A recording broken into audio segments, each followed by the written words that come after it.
Ayan, magandang umaga po sa lahat, no? Nandito tayo ngayon sa Sugarland kung saan ito po ay nasa 13 Martires, yan. Kung saan tayo na dispatch na naman bilang titira dito sa lugar na to. Ito po yung aming mga ginagawang unit, yan. Kita nyo naman, okay na. Saka ito, yan. Tatakpan na lang natin ng gray yan para maging maayos, yan. Ito yung up and down na bahay dito sa Sugarland. Yun, no? Teka lang, papakita ko naman yung baba. Pero hindi pa tapos.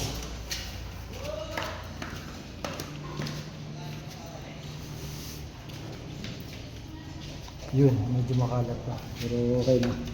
Ha?